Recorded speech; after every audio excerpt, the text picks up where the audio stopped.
This interview is for information only and should not be considered as investment advice or a recommendation to buy shares in the company featured. Welcome to this Stock Box interview.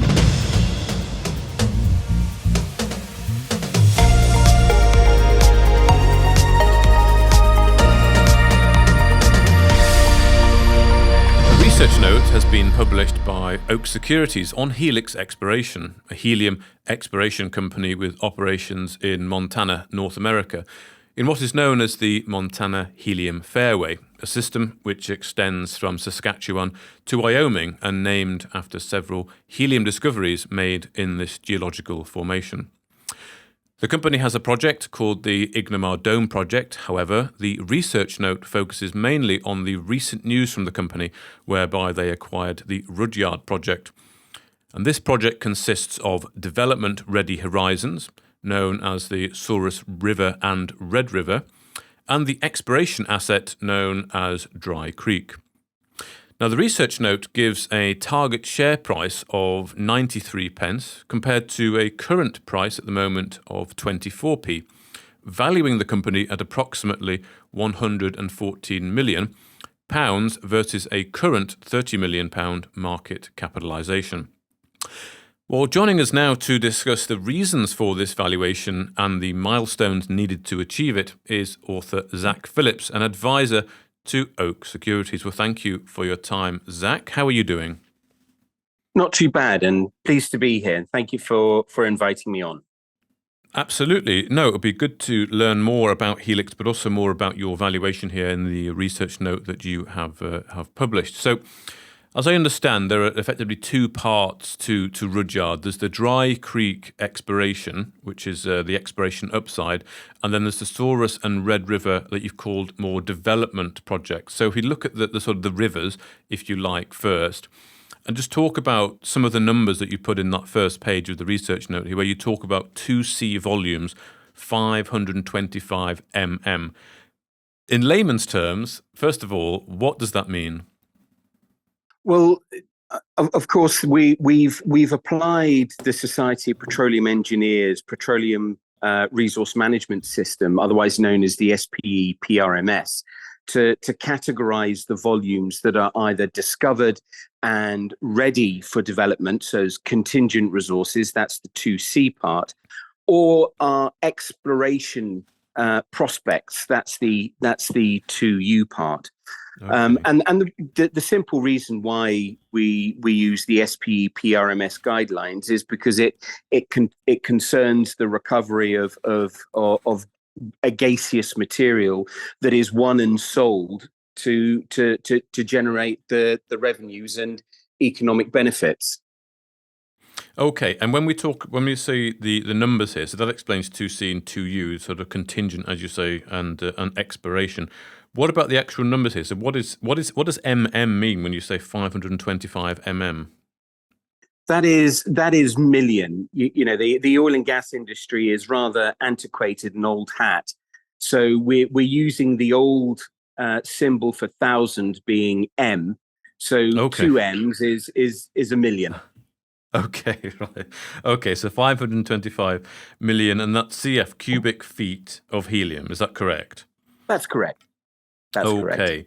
And I mean, if we're trying to get into perspective on this, is there any way we can try and understand how much that is? I don't know whether we can try and visualize it in one, imagining one of those gas storage units that you see dotted around the place, or indeed sort of similar projects around the world maybe that have been successful. Because, of course, a lot of companies that in the mining sector, we talk about grades, copper grades, gold grades, etc. And I think they're a bit more understood than cubic feet. Is there any way we can try and contextualize how much or how valuable 525 million cubic feet of helium is? Well, of course, in the grand scheme of things, certainly in an oil and gas perspective, 525 million cubic feet isn't particularly large. Okay. The reason why 525 million cubic feet is actually quite an astounding number is because the per unit value of helium is exceptionally high. If we think that in the United States the average cost for 1,000 cubic feet of gas is around about $2 to $2.50. In the United Kingdom, it's around about $13 per 1,000 cubic feet. In the United States, helium prices are currently trading in excess of $525 per 1,000 cubic feet. So it's not only is it it's almost two orders of magnitude, or it's in excess of two orders of magnitude bigger than you would expect for a nominally identical volume for natural gas. Okay, yes, okay. So yeah, in the United States, you say $2.50 versus $525 per 1,000 cubic feet, effectively. So I mean, yeah, if you were to do the maths on that, that's quite a significant number, isn't it, on 525 million? Well, that's right. I mean, it's approximately 210 times. So it's that's two orders of magnitude doubled. So it's an incredibly valuable resource, and the reason behind that, of course, is that it's so scarce. Right. And not only is it so scarce, it's in high demand for the high tech industries that the modern economy, the new economies, are built on. Such as manufacturing of semiconductors, calibration of scientific instruments, and also as a supercooling medium for medical instruments. So it really does have a wide range of uses. And it's valued a lot higher, mostly because of its scarcity, effectively. That's right. Okay. I mean, the supply and demand. There is always enough supply eventually to meet that demand, but it's scarce. There's not a and the thing is that people are concerned that there's going to be further scarcity in the future, which is why people push the prices up now to get certainty over delivery at future points in time. Okay. So just running some quick maths, and probably you can just confirm this for me. Does that effectively mean if there's 525 million cubic feet of helium there, taking the prices that you said, that in theory there's sort of 275 or over 275 million dollars worth of the helium? Yeah, I think Okay. that's a good calculation. Yeah. But what you need to remember is that 525 figure is a regulated market price. Now the free market price, or the open market price, the so-called private sales price, can sometimes be double that.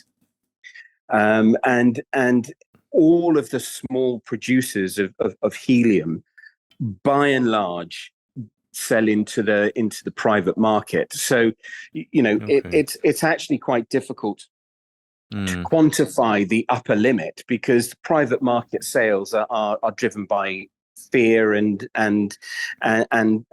supply imbalance. So you might actually get a situation where private sellers, such as those with assets of this size, and Helix would be a private seller, you can often see them achieving in excess of $1,000 per 1,000 cubic feet. So it's not the 525 is almost a baseline. Right. Is almost a baseline, and everything goes up from there. Okay, I see. And in terms of, and I know every project is going to be different, but is there sort of a rule of thumb in terms of the capex required, but also the the cost of actually getting it out of the ground? Your cost of sales, effectively. Well, the biggest cost is the capital cost that's associated with the gas plant. Now, the good thing here is that there's no new technology. There's no new science that's required to separate helium from the waste gases, if I can call it that. So a lot of the components are actually quite standardized. Now, the thing that really differentiates helium from the other gases is the extremes of temperature and pressure that are required to actually get it to separate out from the remainder. And in actual fact, what you do primarily is drop everything else out, and then anything that you're left with is helium. So you don't actually take out the helium directly, you remove everything else, and then you're left with the helium. Now that gives you a 99.39 purity, which is generally good enough for most applications. There will be some specialist applications where further processing is undertaken, but the prices that I've quoted are for general helium, not specialist grade helium. So it's the capex that's the expensive thing here, not necessarily the ongoing Opex. Well, no, I mean, it's very energy intensive. Make no bones about it. There's a lot of compression and cooling that's required to separate out the gas, but it's mere fraction of the selling price. Whereas perhaps for natural gas, where you're trying to operate within a margin of $2, and every 30, 40, 50 cents makes a big dent in your bottom line. We're talking the same sort of quantum for helium, maybe just a little bit more expensive, but you've got to set against that. You've got a selling price that's quite often in excess of $1,000, but is certainly in excess of the regulated $525 per thousand cubic feet. Okay. So you do sort of get lost in the quantum of difference between the two types of the two types of materials, because the selling price associated with helium is so high that it really gives you a lot of fat in between, which then means, and of course that has one direct impact, that smaller accumulations, such as those in Rudyard, are commercial, and this is now going to be the next hurdle for the company. And again, this is standard oil and gas field applications. They're going to want to optimize the well design so that they can deliver the helium in a way that's commercial. Now, unlike the UK, which severely limits the designs that you can apply to producing at commercial rates, in the United States, you effectively have a free rein, and you can apply all of the tricks in the engineer's toolbox, if you like, such as prop and squeeze, horizontal drilling with multi-stage fracks. So for me, this next stage is one about delivery optimization rather than actually saying there's a risk of commerciality. I think for certainly from my perspective, my argument would be it's commercial. Just how commercial is it? Right. Okay, that makes sense. And then is that what effectively comes next then, this optimization of the well design? And does the company need to go down sort of study route, thinking of traditional mining, PEA, DFS, all that kind of thing? Do those things come down? I know you mentioned on the front page of the research note there that the contingent resources will be reclassified as reserves once a development plan has been agreed and an FID taken. So what does this mean exactly? What comes next? And do they have to sort of prove up on paper the commerciality of the project? Well, what will come next is a standard oil field drilling program. You'll sink a well. You'll do some production testing, and you'll do the drawdown tests and the build-up tests so that you can try and characterize the reservoir. Okay. Once you've been able to do that, you can then apply exactly the same exactly the same um, approach that you would do for a gas well if it were just natural gas that's been done for hundreds of years, so that you would then optimize the point between producing it as quickly as possible and minimizing your capex outlay. Because your gas plant will be sized on the amount of gas that you have to process, not necessarily the concentration of the helium. What you'll want to do is optimize the design so that you can deliver consistently and with stability over a period of time into your gas plant. Now, all of these are fairly standard. There's no new science, there's no new engineering that's required here, and all you will effectively do is size the reservoir, understand the reservoir, design your development wells accordingly, and then size your gas plant. Again, you know, being in the United States, you've got a deep and liquid market for all of the services that you need. So you'll tender for the components, and you'll make your decision based on cost and time to availability. All of those things together will optimize your development program. And in theory, you can get a development on stream, within 6 months. Now, of course, that depends on certain long lead items. But the fact that you're in a deep and liquid services market really helps you along here. Now, the point at which they are reclassified as reserves is the point at which the board, having considered everything that I've spoken about, actually sign on the dotted line and say, yes, we're going to follow this development plan. And it's, there really is nothing more.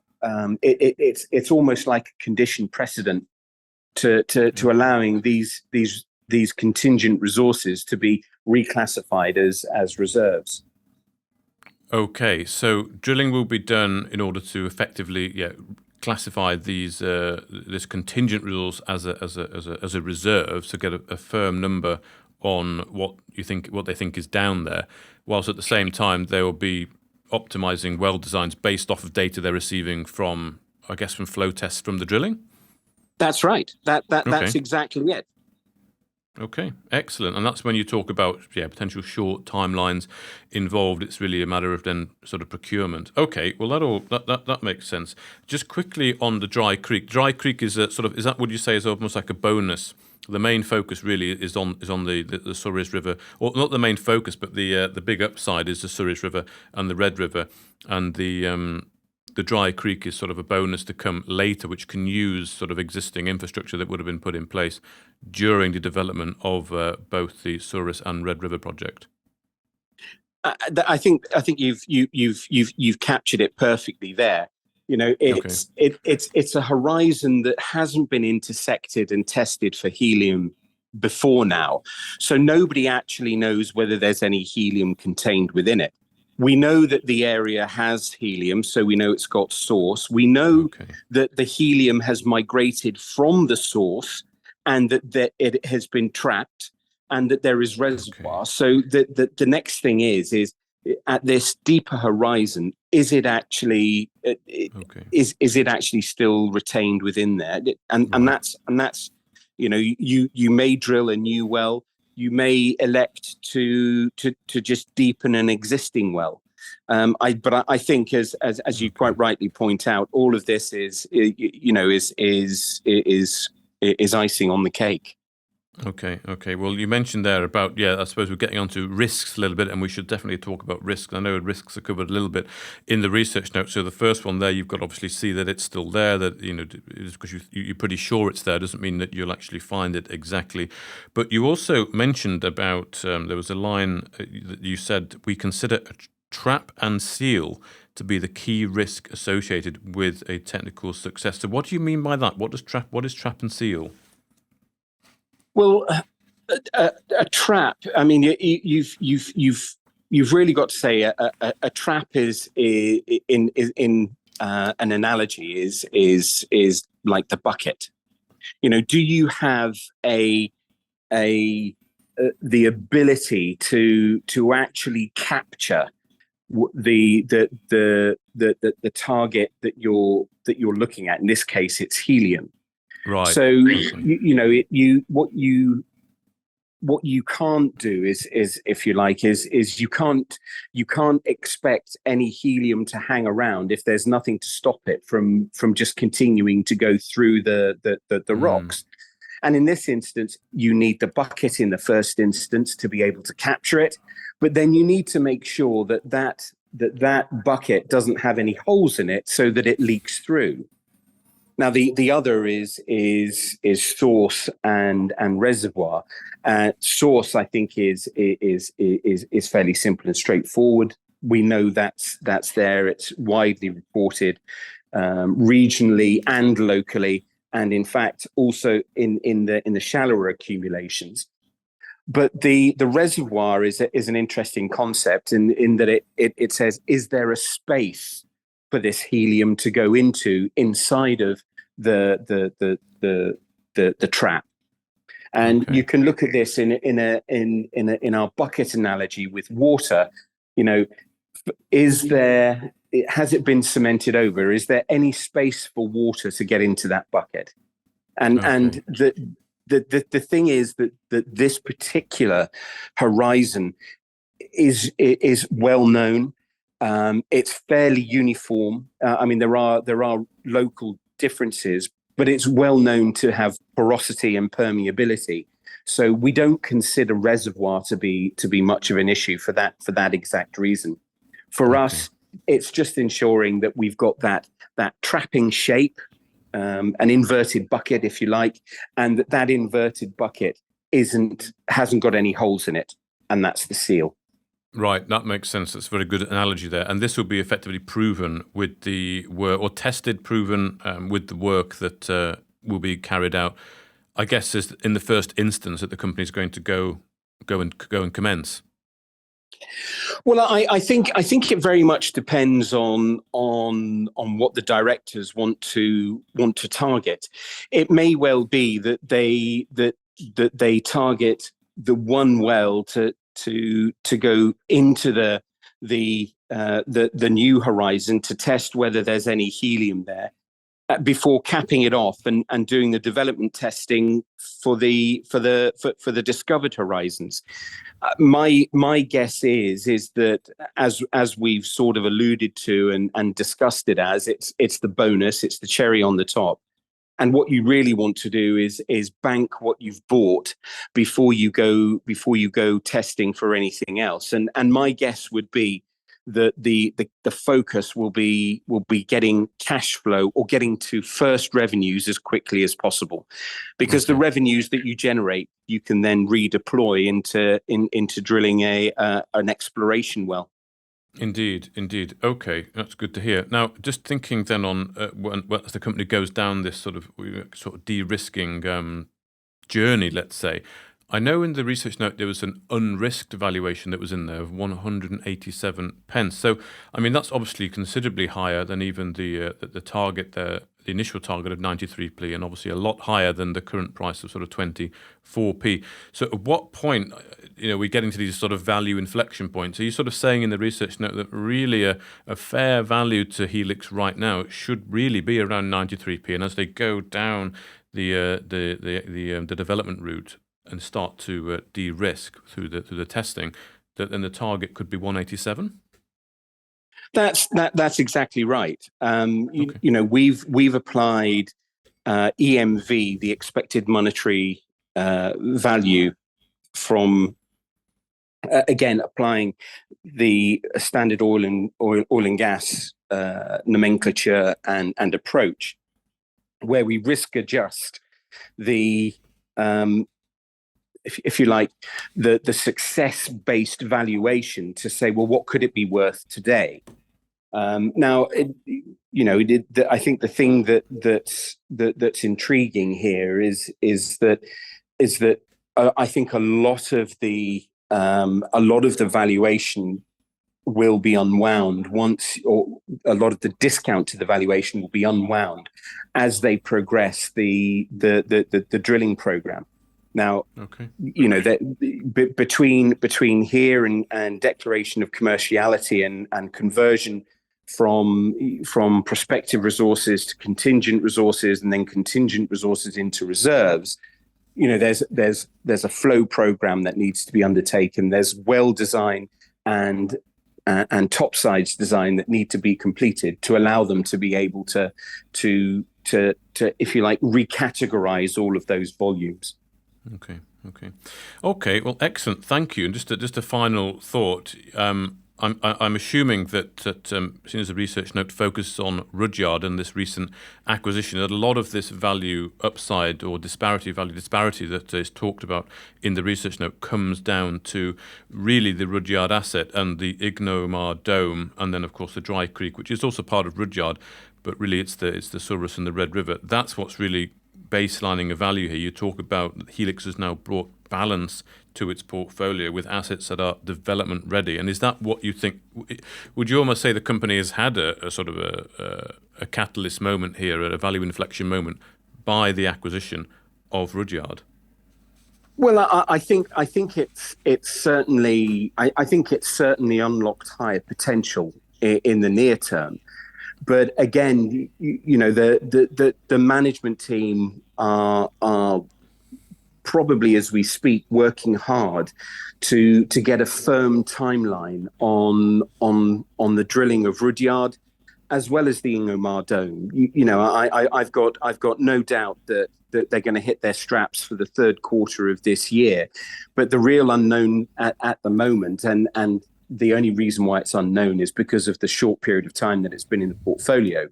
I think the management team are probably going to be pushing on both fronts, because I can't see them wanting to just sit on their laurels and just have it as a theoretical book value. I think management's going to pretty quickly want to convert the if you like the promising book value that comes from the Rudyard acquisition into real world cash flow.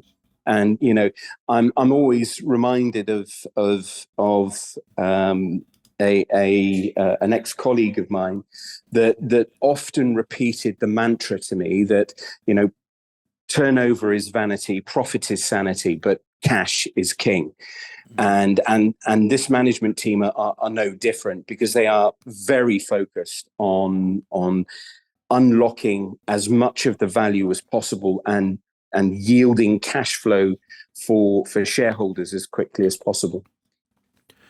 Well, thank you very much for joining us, Zach Phillips, the advisor there to Oak Securities for writing that research note, first of all, but just helping us understand in a bit more detail some of the elements that are within that research note there. And I'm looking forward to perhaps following the story, talking to management and seeing how they're going to unlock this value that you talk about. But for now, thank you very much, Zach, for your time. My pleasure. If you enjoyed this interview, then give us a thumbs up, a like or a retweet. Subscribe to us on YouTube or follow us on Twitter, and hit that notification bell to be the first to know when we release new content. There's loads of great content on our website too, across all our programs at stopboxmedia.com. Thank you for watching.